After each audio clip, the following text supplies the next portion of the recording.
Olá, alunos de gestão de pessoas. Voltamos então com mais um tema da área de gestão de pessoas para a gente estudar, não é? A gente já falou sobre cultura, sobre clima organizacional, a gente já falou sobre gestão de talentos, a gente já falou sobre o chá, conhecimentos, habilidades e atitudes, sobre aprendizagem formal e informal nas organizações. Agora a gente vai passar para um novo bloco, né, de discussão. Por que novo bloco? Porque agora a gente vai entrar em temas considerados um pouco mais cabeludos, assim, dentro da gestão de pessoas e que tem um pouco mais de dificuldade de ser tratado dentro das organizações. A gente vai falar na aula de hoje, então, sobre gestão da diversidade e na próxima aula vamos falar sobre assédio sexual e assédio moral, tá bem?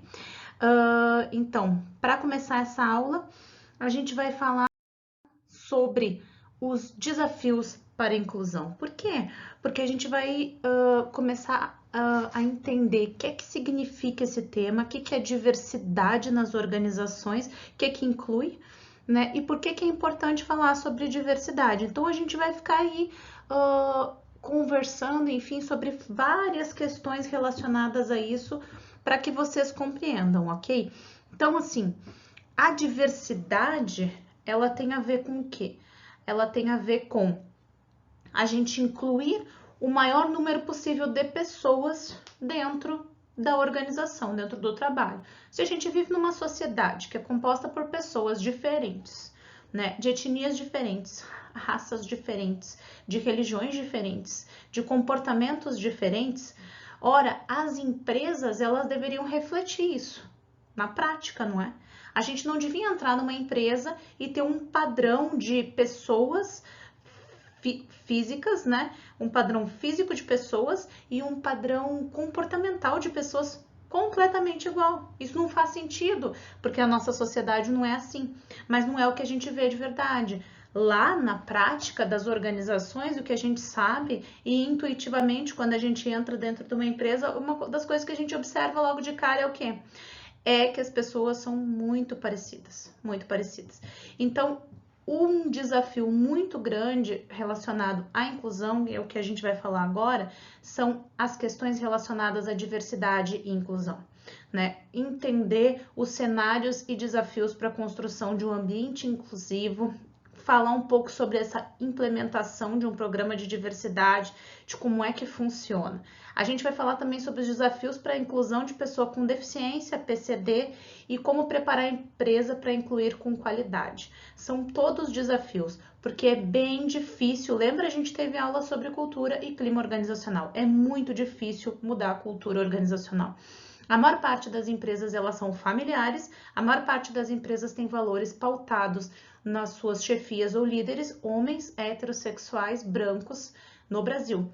E isso faz com que a maior parte das lideranças da empresa e das pessoas que acessam esses empregos são exatamente o mesmo tipo de pessoa, né?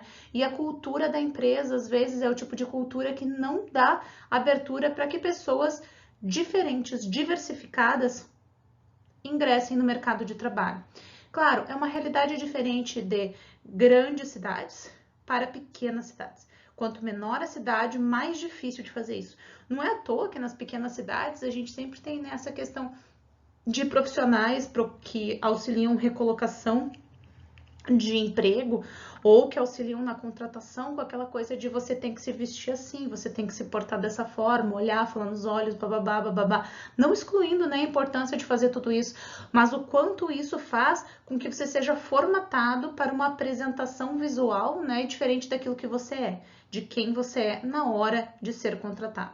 É óbvio, né, que alguns comportamentos, eles são, assim, importantes, né? Por exemplo, questões relacionadas à educação, mesmo higiene, enfim, isso é bacana, mantenho. Mas algumas outras questões de excluir a identidade das pessoas, de como é que elas se veem, né, na frente do espelho, como é que elas encaram a sociedade. E levar isso para dentro da organização de forma a matar quem as pessoas são, destrói não só o psicológico das pessoas, mas também toda, né, as nossas habilidades sociais vão por terra, vão por água abaixo. Então, quando a gente fala sobre gestão da diversidade, a gente está falando de desafios, porque é sempre muito difícil incluir. é muito mais fácil excluir. E a gente sabe disso porque desde criança, assim, desde pequenos, né, é mais fácil, observem o comportamento das crianças na escola, elas manterem distância de crianças que são diferentes, né? Então, é preciso que elas sejam realmente condicionadas e não só isso, elas sejam informadas da importância de trazer todo mundo para perto, né, de deixar todo mundo próximo. Acho que é isso. Então, vamos lá, vamos começar. Então, tem questões aí bem importantes, né? Qual a ligação da diversidade com questões sociais, econômicas e ambientais? Ora, quando a gente fala da questão social, a questão da diversidade, ela é bem fácil de enxergar, não é? É só a gente pensar no seguinte, quais são os dados e as estatísticas sobre a formação étnica brasileira? Né? E aí vem um monte de gente aqui do Rio Grande do Sul e Porto Alegre dizer, mas blá blá blá, porque nós temos ali um monte de ascendência italiana e alemã e holandesa e blá blá blá blá blá blá blá. A verdade é que ainda assim, né, as questões sociais, étnicas, raciais nos colocam numa realidade bem chocante de um percentual de pessoas de raça parda, preta, enfim. Então, quando a gente fala sobre diversidade no quesito social, né? Eu dei uma pausinha, então voltando. A gente está falando sobre realidade versus estatísticas, né? A gente vai descobrir logo mais que faltam estatísticas para uma parcela grande, né, dos diversos, ou seja, das pessoas que compõem a nossa sociedade, e a gente descobre desde muito cedo que questões econômicas, sociais e ambientais, elas influenciam, né, com relação a questões relacionadas à diversidade, já que a gente vive aí num país gigantesco, né, que tem dimensões continentais, que tem pessoas bem diferentes fisicamente uma das outras, que tem pessoas com comportamentos completamente diferentes, e a gente tem raças diferentes, e a gente tem um desrespeito histórico, né, a uma parcela das raças, porque nós fomos aí um dos últimos países a abolir a escravidão. Então, assim, a gente tem um histórico negativo relacionado a isso, e a gente tem indicadores econômicos e sociais que fortalecem esse problema. Então, para falar disso, para falar sobre diversidade, a gente precisa entender que isso existe, né? Isso não é uma invenção ou coisa do tipo. Estatísticas falam sobre si mesmas. Elas existem, são os dados históricos. A gente encara a realidade, reflete, e a gente tenta fazer o possível para mudar isso dentro da nossa organização, para que a gente seja uma empresa, ou para que a gente trabalhe ou procure trabalhar com uma empresa que se preocupe com diversidade. Né? E não se preocupe só naquela questão que eu acho bem boba, assim, que é do tipo, a BMW foi lá e colocou a marquinha dela com símbolo LGBT+, colorido. E aí, quando eu vi aquilo, eu me lembrei de que ela fez a mesma coisa quando Hitler alçou o poder, né, na Alemanha, e mudou, colocou a suástica dentro do símbolozinho dela. Então, isso não faz bem diferença, não é? São as atitudes e as práticas das organizações que fazem diferença para que mudem os indicadores. Porque não adianta só mudar a figura, ou fazer uma promoção, ou colocar alguém que é LGBT para fazer a propaganda, ou alguém que é PCD, ou alguém, né, que seja de alguma forma uma pessoa que necessite ou que precisa ter essa inclusão, mulheres, por exemplo. Não adianta você fazer isso se na prática você está fazendo uma coisa completamente diferente, né? Torta e errada. Então, assim, a gente precisa mudar isso na prática. O social, econômico e ambiental, eles receberam um reflexo disso aí. Eles receberam um reflexo de anos de escravidão, eles receberam um reflexo de anos de machismo estrutural, né? Ou de uma sociedade pautada no patriarcado. Vocês devem odiar essa expressão, mas é o que acontece, não é? Uma sociedade que não respeita as mulheres e que não tem e que continuadamente mantém, né, formas ou continua com formas de minimizar, né, a capacidade dessas mulheres. E que só agora, né, vem resgatando isso aos poucos e mudando, mas as estatísticas estão aí, as estatísticas estão no pouco número de mulheres que chefiam empresas, no baixo número de mulheres que trabalham em organizações, no alto e horroroso índice de mulheres que saíram do mercado de trabalho em 2020, no ano da pandemia, para ficar em casa, para cuidar dos filhos, né? Então, isso são dados, isso é prática. E quanto à prática e dados, eu acho que não há muito o que se discutir. Não é o tipo de coisa que a gente, isso existe ou isso não existe, isso tá posto, né? A nossa sociedade tem sido construída assim. E cabe a gente, né, tentar trabalhar um pouco isso como gestores, para pelo menos lá na minha empresa, né, quando eu fizer meu processo seletivo, eu não fazer isso. Para que eu não cometa nenhum destes pecados, para que eu não corte pessoas por conta disso, para que eu não seja o tipo de pessoa que dá continuidade a esse comportamento. Então aí, vamos continuar. Os objetivos estratégicos, então, da diversidade, quais são? Atração e retenção de talentos, equipes criativas e inovadoras e melhor conhecimento sobre o mercado e os clientes. A gente vai descobrir que quanto mais pessoas diferentes a gente tiver dentro da nossa organização, maior a chance de a gente ter equipes que são criativas e inovadoras. Não é à toa que muitas empresas abrem processos seletivos específicos para determinados perfis. Por exemplo, buscamos pessoas LGBT, buscamos mulheres para esse cargo. Por quê? Porque elas querem tornar, né, a equipe delas criativa e inovadora. Como é que eu vou ter uma solução inovadora se eu tenho lá 10 gerentes, homens brancos, heterossexuais, verificando, por exemplo, criando coisas para mulheres? De que forma eu vou criar ou vou inovar pesquisa dentro daquela empresa se eu não tenho ninguém que é do meu público-alvo lá dentro? Então, para melhorar o meu conhecimento sobre a marca e os meus clientes, eu preciso saber todo mundo, eu preciso saber o que todo mundo pensa a esse respeito. E eu só vou saber disso se eu tiver pessoas próximas para poder perguntar. Então, a empresa tem que ter, né, essa ideia de perguntar para os seus colaboradores o que eles acham sobre o assunto. E mais do que isso, né, manter eles ali dentro dessas, enfim, dentro dessa organização. Atração e retenção de talentos, aí eu botei aquela interrogaçãozinha, né, dos talentos, porque a gente discutiu na aula passada quando é que as empresas realmente tratam talentos por talentos ou se elas não fazem isso na prática. Mas a ideia aqui é pensar, ok, a empresa faz isso na prática, ela trabalha talento e aí ela atrai e retém talentos dessa forma. Né? Ela procura pessoas específicas para preencher aquelas vagas e são pessoas talentosas. Sobre conceito de diversidade e inclusão. Então, a gente tem 3 questões que são importantes aqui. As questões demográficas, as competências e perfis e a inclusão. Então, assim, as questões demográficas, elas dizem respeito a etnia, gênero, nacionalidade e idade, né? Que é aquele perfil de onde é que você vem.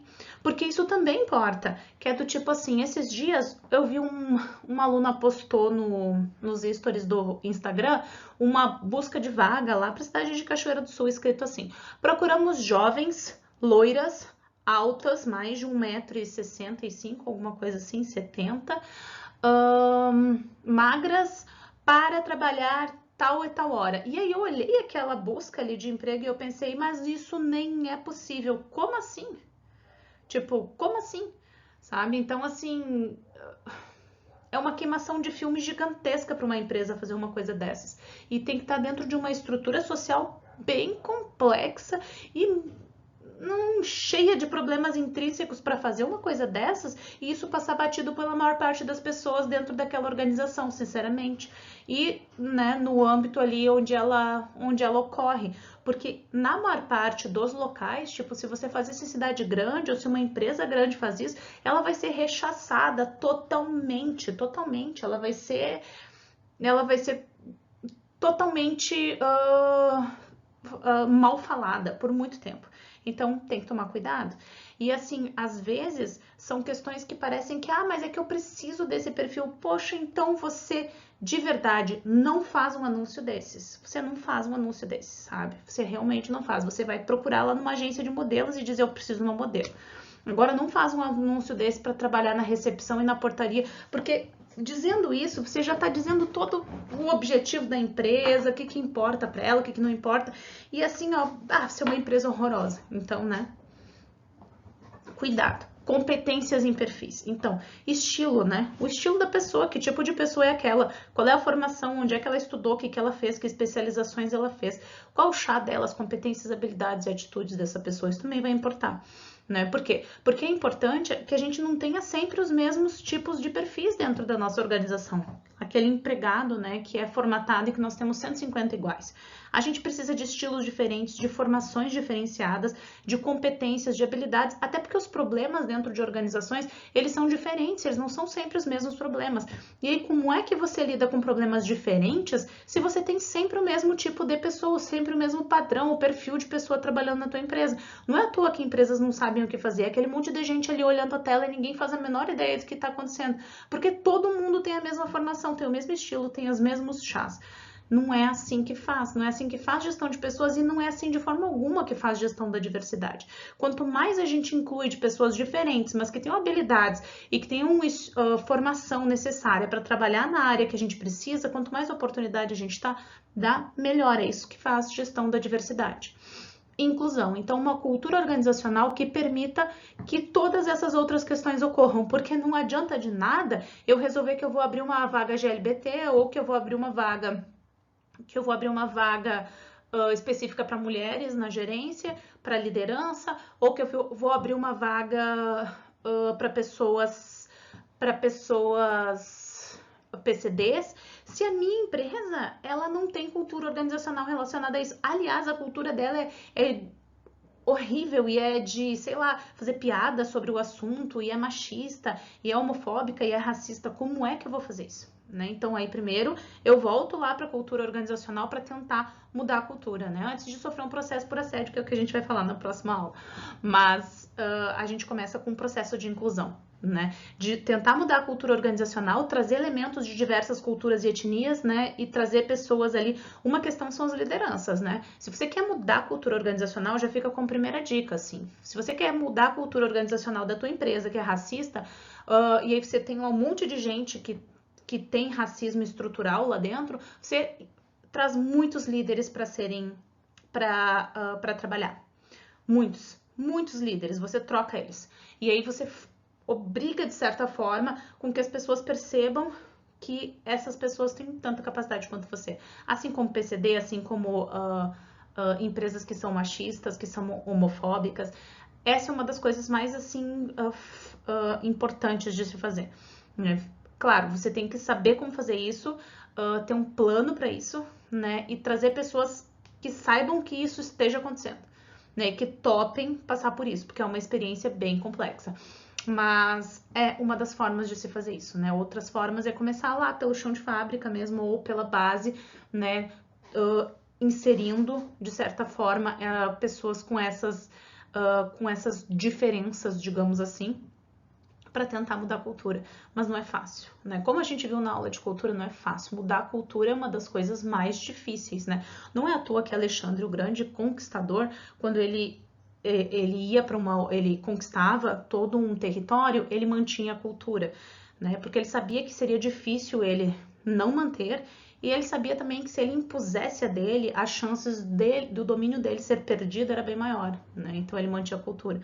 Mas não significa que não haja formas de se fazer, ainda mais quando as culturas são tóxicas, né? Quando as culturas elas fazem mal às pessoas que trabalham lá e de certa forma reproduzem, né, questões que são complexas para a sociedade de hoje, que a gente tenta, né, fazer o possível para ser um pouco melhor, um pouco mais evoluído, um pouco menos retrógrado com relação a isso.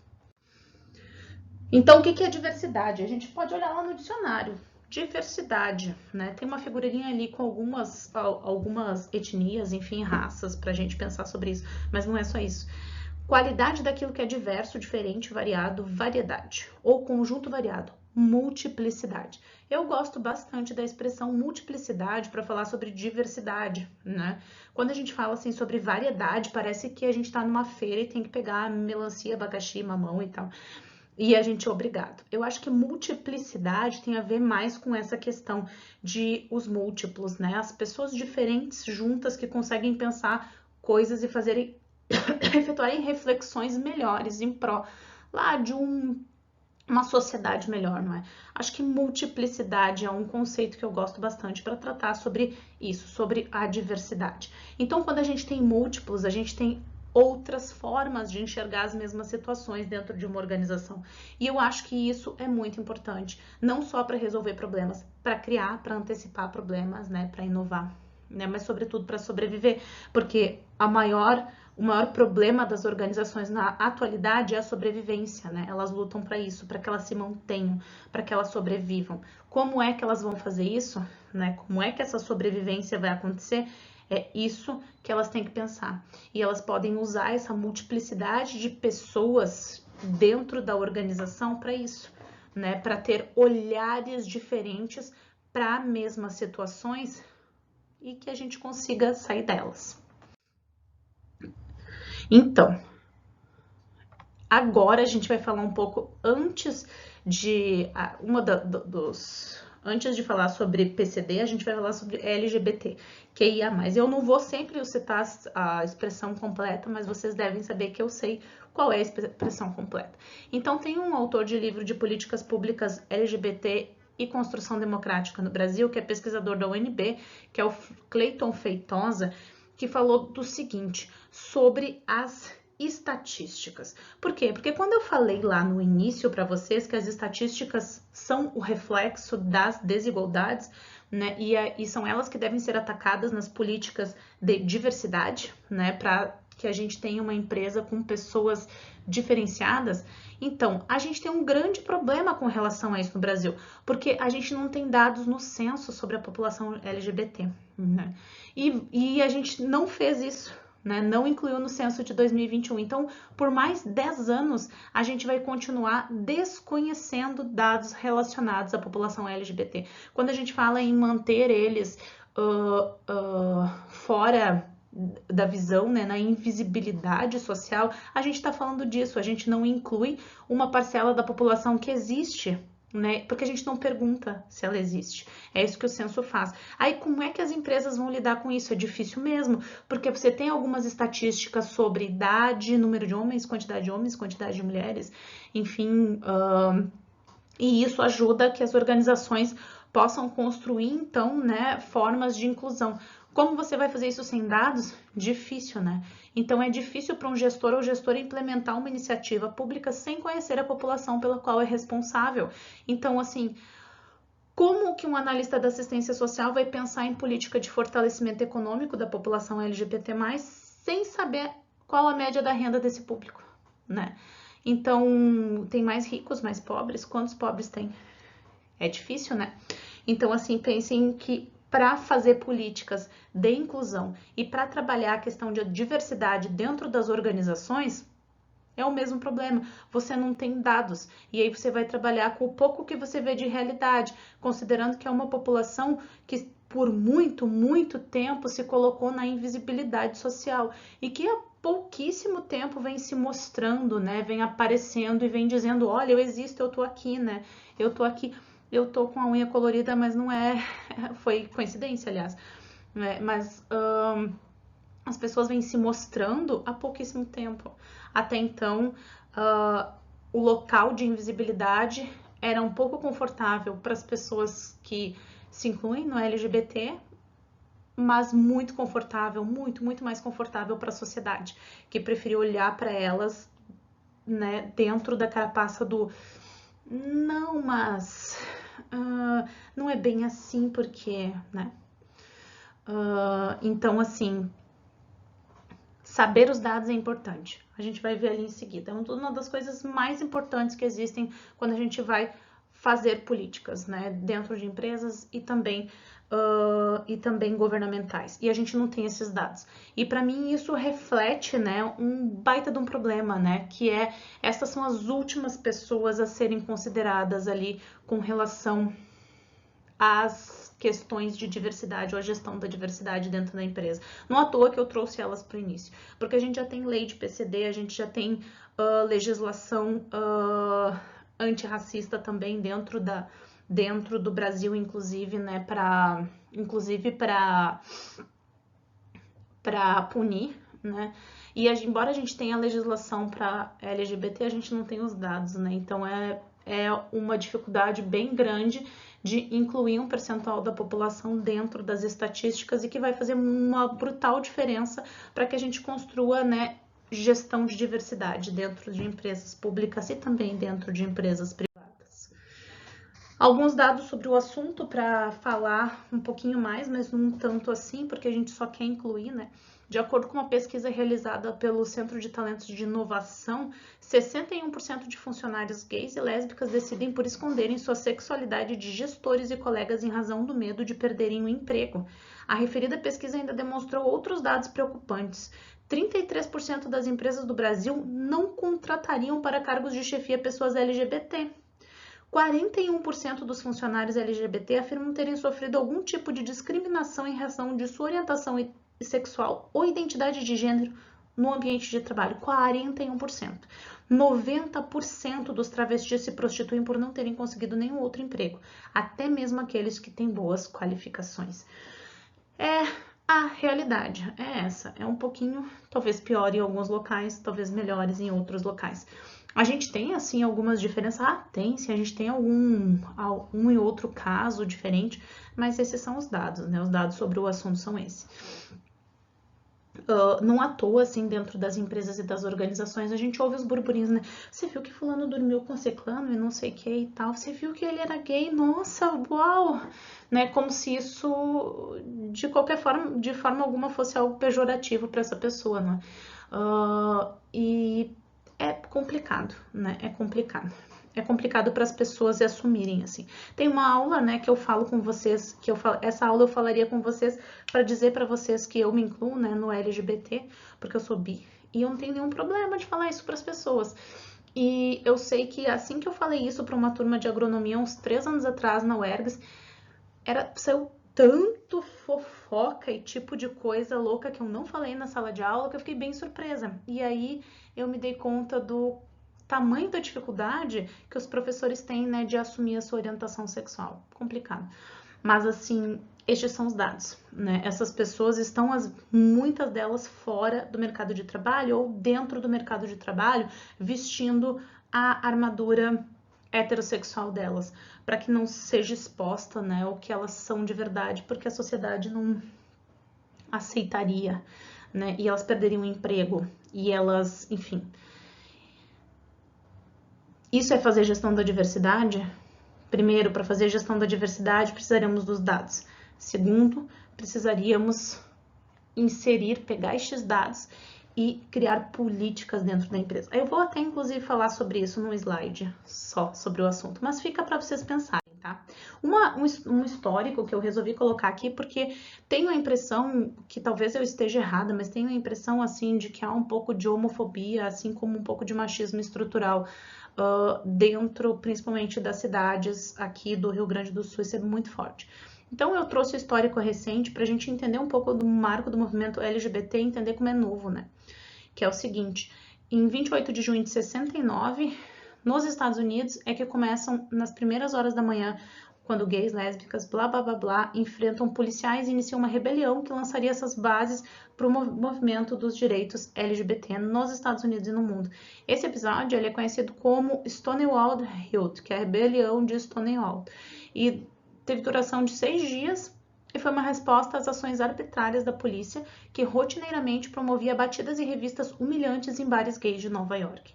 Então, esse episódio é considerado o marco zero do movimento LGBT da contemporaneidade. E é comemorado por isso, dia 28 de junho, o Dia Internacional do Orgulho LGBT. É uma data para celebrar vitórias históricas, mas também relembrar que ainda há um longo caminho a ser percorrido. Por quê? Porque a gente não tem nem dados sobre isso no Brasil, por exemplo. Né? E o Brasil é um dos países que mais mata pessoas LGBT. O Brasil é uma das pessoas que menos respeita. Então, assim, talvez seja bem importante a gente compreender que eles não são invisíveis, eles existem, né? São seres humanos, assim como a gente, como eu sou LGBT, e aí alguns colegas de vocês, muito provavelmente. E há que se respeitar, né? Há que se lembrar que isso não ser mulher, ou ser LGBT, ou ser preto, ou ser PCD, não é de forma alguma algo de se envergonhar e não é de forma alguma algo que te diminui perante as outras pessoas, né? Quem você é, o quanto você tem de chás, conhecimentos, habilidades e atitudes, importa mais, ou deveria importar mais. E para isso, essa aula sobre diversidade é tão importante, né? Para a gente perceber isso e para a gente tentar aplicar nas organizações. Para mais sobre esse assunto, eu coloquei ali alguns links para vocês acessarem, porque eu sei que vocês têm um pouco de preguiça de artigo. Mas eu coloquei artigos também sobre estes dados, 3 artigos, no final dessa aula, leiam. Aqui, rapidinho, para se entender a questão de perfil demográfico brasileiro, lá no censo de 2010, a gente tem 57% de mulheres, 43% de homens, 27% de negros, 73% de brancos, PCDs 17% e 83% sem nenhum tipo de deficiência. E aí, o que isso significa? Isso significa que estes dados deveriam estar refletidos dentro das empresas, das organizações. Mais mulheres que homens trabalhando, né? Mais brancos nestes percentuais e PCDs nesses percentuais. Só que de verdade, observe se vocês verifiquem isso. Como praticar a diversidade? Porque agora eu fiquei falando do problema, né? O problema todo é aquele ali, o problema tá posto, é um problemão. Como é que eu resolvo esse problema dentro das organizações? Primeira coisa é conhecer o meu perfil de funcionários, né? Eu conhecer o perfil de funcionários que eu tenho. Quem é que trabalha comigo, né? Entender o que é a diversidade, tanto no meu país, este conceito, quanto estamos fora dele, e principalmente entender os percentuais disso, o quanto estamos fora percentualmente. Estabelecer metas e objetivos para adequar a diversidade dentro da minha organização, porque não adianta eu fazer um programa que é simplesmente um programa. Eu tenho que estabelecer metas, eu tenho que dizer, não, eu quero construir isso, eu quero fazer isso diferente e eu quero ao longo destes próximos 2 anos, a meta é essa e eu vou fazer isso e isso e isso ao longo destes 2 anos, desse período. Precisa estabelecer metas, é bem importante. Criar políticas internas para fortalecer a identidade e a diversidade, que sejam políticas rígidas do tipo risadas, fofocas, qualquer coisa que aconteça, comentar em rede social é demissão, né? Ok, que seja, mas que aconteça. Pensar ela para todos os processos da gestão de pessoas, recrutamento, seleção, treinamento, desenvolvimento, plano de cargos e salários. Por quê? Porque não se pensa isso. Quando se faz o recrutamento, já faz errado. Quando faz a seleção, erra mais ainda. Então, assim, lá no recrutamento e seleção, são um dos pontos-chave de onde você pode mudar essas práticas, de onde você pode melhorar essas práticas dentro da organização.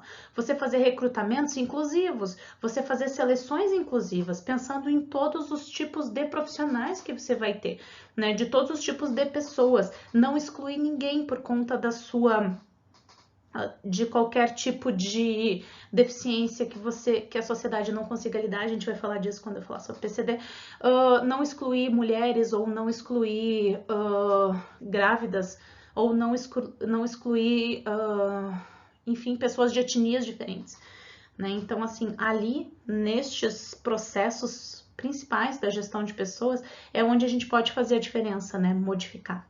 Além de, claro, políticas, a gente vai falar disso, políticas que a empresa pode fazer, como, por exemplo, adesão à licença maternidade e à licença paternidade estendida. Ela pode escolher fazer isso. Aumentar o índice de retenção após a licença maternidade, né? Porque, beleza, a gente tem mulheres grávidas aqui e tal, aí passa o período que obrigatoriamente você tem que dar estabilidade, o que você faz? Demite ela, manda embora. Bom, então você realmente não está sendo inclusivo, né? Você não está fazendo gestão da diversidade. Percentual de homens e mulheres com filhos, né? Essa é uma outra questão, fazem entrevista de emprego, e aí muita gente já me disse isso, aí eles fazem entrevista de emprego e perguntam, você tem filhos? Interessante, não, essa não. Você tem filhos homens? Você é casado? Sim. Ok, esse sim. Você pretende ter filhos? Sim, talvez, né? Então, assim, tomar cuidado com isso. Cargos e salários de homens e mulheres, planos de cargos e salários iguais e que não mudem por conta do sexo das pessoas, e isso todo mundo sabe que, né, as estatísticas da gestão de pessoas são cruéis, são duras, e elas nos dão uma realidade brutal disso. As mulheres, elas ganham menos do que os homens. Tá aí a indústria de audiovisual, né, Hollywood, sempre brigando por causa disso, grandes artistas, mulheres, que ganham muito menos do que homens em filmes em que elas são protagonistas, por exemplo. Percentual de mulheres com cargos de chefia e liderança, né? A empresa trabalhar para fazer uma equiparação, para ela ter a mesma quantidade de líderes homens e mulheres dentro das organizações.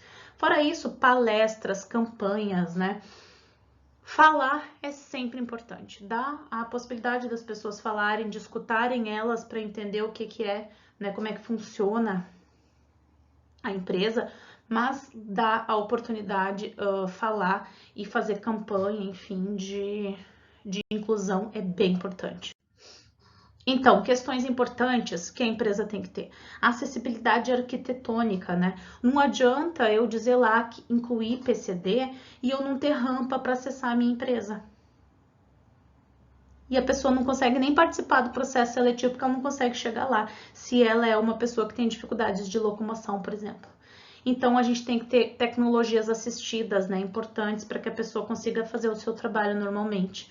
Programas de Libras para colaboradores, por exemplo, né, para fazer com que a inclusão aconteça de dentro para fora da organização também. Cursos de capacitação para os funcionários, para eles entenderem o que é acessibilidade, por que precisa de acessibilidade, por que é importante. E aí, de alguma forma, tem que ir lá e mostrar, né, dos rendimentos relacionados a isso. Aí a gente tem leis de apoio no Brasil, que depois eu vou falar e vou deixar as leis se vocês quiserem, para incentivar as empresas a contratarem PCD, incentivarem e obrigarem até certa forma. Aí, lembrando que pessoa com deficiência tem lá, ó, a lei do Planalto, eu coloquei ali o link, só apertar. A gente tem que lembrar que pessoa com deficiência, e aí tem um monte de gente já falando sobre isso no Instagram, Twitter, não sei o que e tal, e é bem bacana, nem coitadinho, nem super-herói, né? São pessoas, são humanos normais, né? E aí a gente vai descobrir ali que o termo correto a ser utilizado é pessoa com deficiência. Deficiente, excepcionais, pessoas com necessidades especiais, pessoas portadoras de deficiência, são inadequadas. PCD é a forma com que lá a Convenção da ONU sobre Direitos da Pessoa com Deficiência decretou, ela disse que era. Então a gente tem 2 decretos relacionados a isso, e é o primeiro decreto que trata de direitos humanos no século XXI. A ONU, ela vai dizer o seguinte, que pessoas com deficiência são aquelas que têm impedimentos de longo prazo ou de natureza física, mental, intelectual ou sensorial, os quais, em interação com diversas barreiras, podem obstruir sua participação plena e efetiva na sociedade em igualdade de condições com as demais pessoas. Então, o que acontece? A gente chama de pessoas com deficiências aquelas em que nós, sociedade, é que não conseguimos criar formas de participação plena para essas pessoas, né? Dentro enfim, de todos os recursos que a sociedade disponibiliza. No Brasil, a Lei Brasileira de Inclusão, que é o Estatuto da Pessoa com Deficiência, é de 6 de julho de 2015, entrou em vigor em 3 de janeiro de 2016, a Lei 3.146, e vai conceituar a deficiência, a pessoa com deficiência da mesma forma que a Convenção da ONU, né, como resultado da interação das barreiras impostas pelo meio com as limitações de natureza física, mental e intelectual do indivíduo. Sendo assim, é compreendida como resultado das respostas inacessíveis que a sociedade e o Estado dão a características de cada um, pois as pessoas nascem assim ou elas adquirem assim, essa deficiência ao longo da vida, e nós, sociedade, é que não sabemos lidar com ela. Então, essa é uma característica importante que a gente tem que pensar também. Questões simples como, por exemplo, colocar orientações com Libras instrutores com Libras, ou a gente disponibilizar livros e acervo para que as pessoas consigam ler, né, em braille. Então, assim, são questões que importam, que fazem a diferença.